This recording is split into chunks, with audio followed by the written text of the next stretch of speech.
Hi everyone.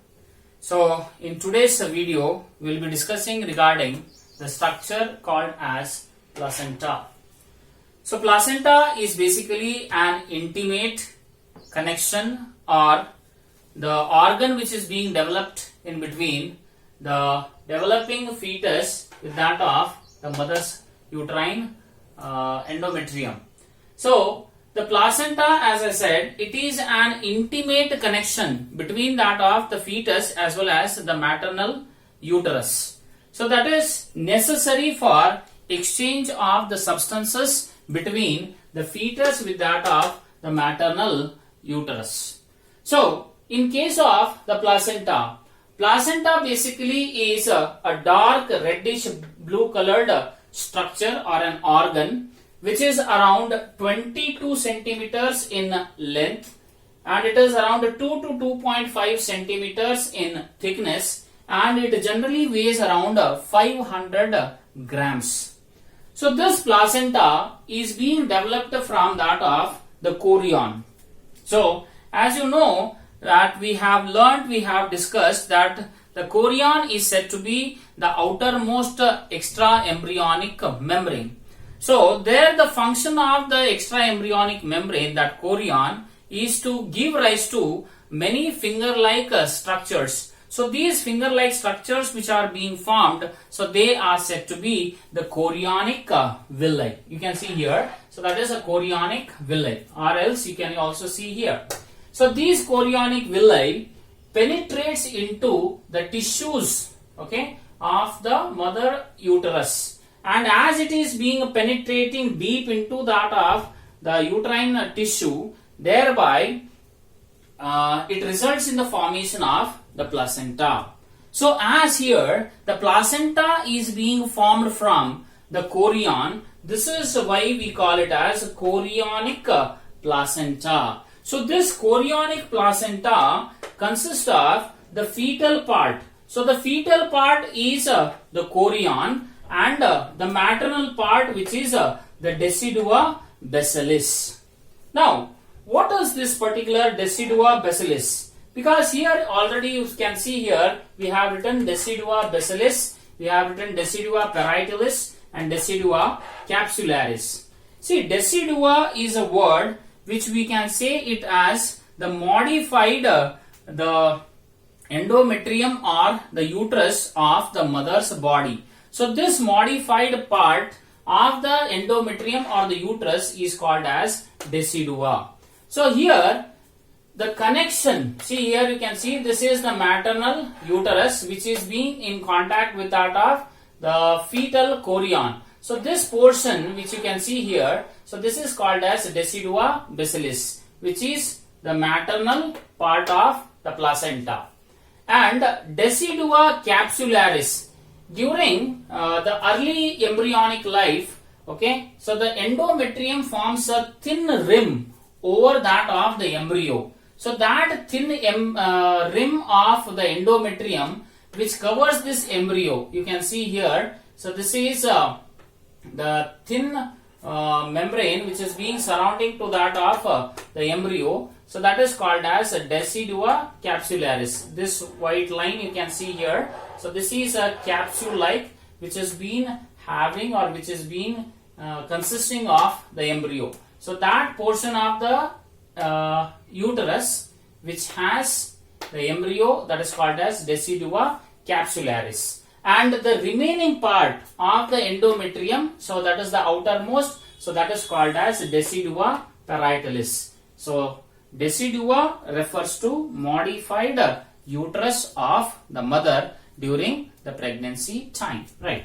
So thereafter is why the placenta, human placenta, is called as haemochorial placenta. See, this is very important because see, once after the chorionic villi starts penetrating into that of the uterus of the mother, it penetrates, thereafter it divides, it differentiates, and thereafter what happens? So the whatever the blood vessels are there of the fetus, so these gets completely bathed into the blood of the mother, okay.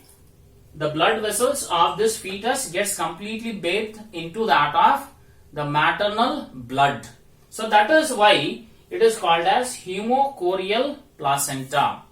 Now, how does these chorionic villi are able to get bathed into that of the maternal part? That is because of the erosion, or you can say the destruction which occurs to that of the maternal part of maternal uterus. So there what happens actually is erosion of the endothelium of the maternal part occurs. Thereafter it may be the connective tissue or it may be the epithelial lining. So when they are being completely erased or it is being destroyed by the help of this chorionic villi, so the blood vessels gets completely bathed into the maternal blood. So that is the reason we call it as haemochorial placenta. And based on the number of the villi which are being formed, so these villi which are being proliferating or which are being increasing, so they appear in a disc shape, a large disc shape. So that is why we also call the human placenta as metadiscoidal placenta. So on a whole, in general, we can call the human placenta as metadiscoidal haemochorial placenta. Okay, so chorionic placenta because the placenta is formed from the chorion. Haemochorial placenta because the placenta are what we say, the blood vessels of the fetus are being completely bathed in the maternal blood. It is called as haemochorial placenta. And the villi which are there, chorionic villi, so they appear in a large disc shape. So that is why it is called as metadiscoidal placenta. So this is the structure of the placenta in brief in case of this particular video. And thereafter, here in this particular diagram, it depicts, that is the structure of the placenta and to that of the umbilical cord. Now here you can see this portion which is there, okay, this structure. So this is said to be the placenta and umbilical cord. So this is another portion that is called as umbilical cord. So umbilical cord generally consists of umbilical vein, umbilical arteries. And this umbilical cord you can see here in this diagram. So this umbilical cord is the connection between that of the fetus with that of the maternal body, right? So if we magnify, you see here in the diagram, if we magnify this particular portion, so this appears to be like this, where this is the part of the fetus and this is the part of the mother. So chorion is nothing but the fetal part of the fetal part and decidua basalis. So this is the placenta which is being the form of the mother. So here you can see in the decidua basalis you are able to see the maternal arterioles. Okay, thereafter is the maternal endometrial venules. So these are basically the vein, and the maternal blood which is being present in the intervillous space, that is in between the fetus development and here it is the maternal part. So in between the fetal and the maternal part, so the space which is being present, that is intervillous space, and there is presence of this blood. You can see this orange dots what I have shown. So that is the maternal blood. And in the chorion part or in the fetal part of the placenta, you are able to see there are presence of these chorionic villi, and thereafter here you can see this is presence of the fetal blood vessels and the amnion which is being filled with the amniotic fluid. So that is also being shown. Okay, so this is the structure of placenta and umbilical cord. So what happens, or what is the function of the placenta? Why the placenta is being developed? Why it is necessary? So the functions of placenta, the next part. So what is the function? Why the placenta is necessary for the growth and development? So that we'll discuss. So among the functions of the placenta, the first one is called as nutrition. So placenta, which is an organic connection, okay, it provides Okay, it provides the nutrients. So whatever the mother eats, the food, so those nutrients are being transported from the maternal part to that of the fetal part through that of the umbilical cord. So nutrients are being provided from the mother body first into the placenta. From the placenta it enters into umbilical cord and finally it reaches to the fetus. So thereby it helps in the nourishment of the young ones. So that is first function. Second function is placenta acts as the fetal lung, or you can call it as it is involved in the process of respiration. So here you see the whatever the oxygen, okay, is being taken by the mother's body, so that oxygen enters into the maternal blood vessels. From there it reaches to that of the placenta. From the maternal blood vessel, the oxygen diffuses into, okay, the arteries, that is the umbilical arteries, and finally the oxygen gets delivered into the fetal body. See, placenta, as I said, it is a large discoid shape, and if you see internally, the blood vessels which are being present, they are present in an intricate manner. So that is, the blood vessels, fetal and maternal blood vessels are not directly in contact, but they are present in an intricate manner. So thereby it facilitates the diffusion of the substances, the gases and the nitrogenous waste. So that is respiration. As I said, oxygen from the maternal body, okay, enters into the placenta. From the placenta the oxygen enters into the umbilical arteries and thereby oxygen is being delivered to the fetus. Meanwhile, the carbon dioxide which is being formed, so that enters into the venules, the umbilical veins, and from the umbilical veins it enters into the placenta, and that carbon dioxide is being sent out of the body through the mother, right?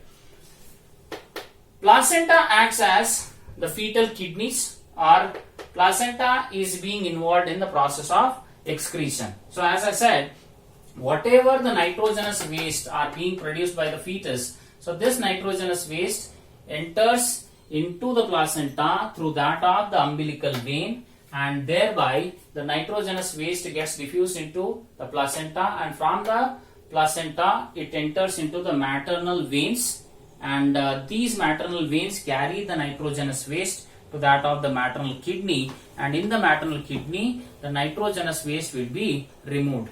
Okay, so that is, thereby the placenta acts as an excretory organ. Placenta acts as a storage organ, where placenta is responsible for the storage of glycogen as well as the fat, where these are said to be what we can say as a reserve food material for this fetus which is being developing. So placenta is involved in storage of glycogen as well as fat. Placenta acts as barrier. See, generally, as we are discussing earlier, placenta is involved in transporting the nutrients. It is involved in the transportation or exchange of the gases. It is being involved in the sending out of the nitrogenous waste. Okay, so these are the substances which are being necessary for the growth and development of the embryo or fetus, which means the necessary substances are being transported through placenta. But placenta also acts as barrier, means the substances which are not necessary, which may retard, which may cause abnormality to that of the fetus, so such substances are being prevented their entry into the fetus by that of the placenta. So that is one such example is how the placenta acts as a barrier is placenta prevents the entry of the teratogen. For example, one common example I will write here, so that is called as thalidomide. So this one particular chemical, if it is being intaken, okay, if it enters into the body of the mother, so this thalidomide has a possibility that it can cross over the placenta and thereby it can enter into the body of the fetus. By chance, if this happens, then definitely there will be abnormalities will be seen in case of the placenta. Apart from that, placenta Okay, it can't prevent the entry of certain bacteria, like for example the bacteria which are being responsible for the causing the disease, that is a sexually transmitted disease, that is called as a syphilis. So that Treponema pallidum bacteria can easily pass through that of the placenta, and thereby it can cause damage to that of the fetus, where generally this particular bacteria attacks or acts upon the embryo, and thereby the newly born child may be with that of loss of eyesight. So that possible reason can occur. Apart from that, associated with this, we have one more, where the placenta is unable to prevent its entry, that is alcohol. So if a mother is a drunkard, so she is being able to consume the alcohol continuously. So in such condition, what happens? So that alcohol can even pass through the placenta, and it may act upon the developing fetus, and that also causes various of the problems to that of fetus, and thereby it results into a condition that is called as a fetal alcoholic syndrome. So that is also being seen. So to some extent, placenta acts as a barrier which prevents the unwanted substances to enter into the developing fetus. But placenta mainly acts as, it helps in the nutrition, respiration and excretion. Right. Placenta acts as an endocrine gland, very important function, where this placenta is able to secrete the hormones such as estrogen, progesterone, HCG, HCS, chorionic thyrotropin, relaxin and chorionic corticotropin. So here among these hormones, HCG, here you can see human chorionic gonadotropin. So this particular hormone secreted by the placenta, so this maintains the corpus luteum, because corpus luteum is able to secrete progesterone, and progesterone is necessary for maintaining pregnancy. So this HCG stimulates the corpus luteum to continuously secrete the progesterone.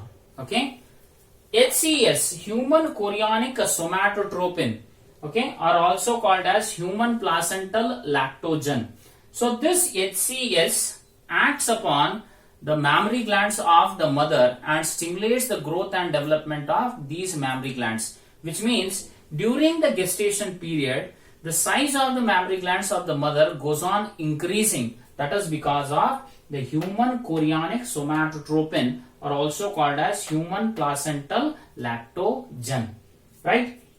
Next is the chorionic thyrotropin, which can be also called as HCT. So this chorionic thyrotropin, okay, is responsible for the high activity of the thyroid stimulating hormone, which means when the chorionic thyrotropin is being secreted by the placenta, the levels of the TSH will increase in that of the mother's body.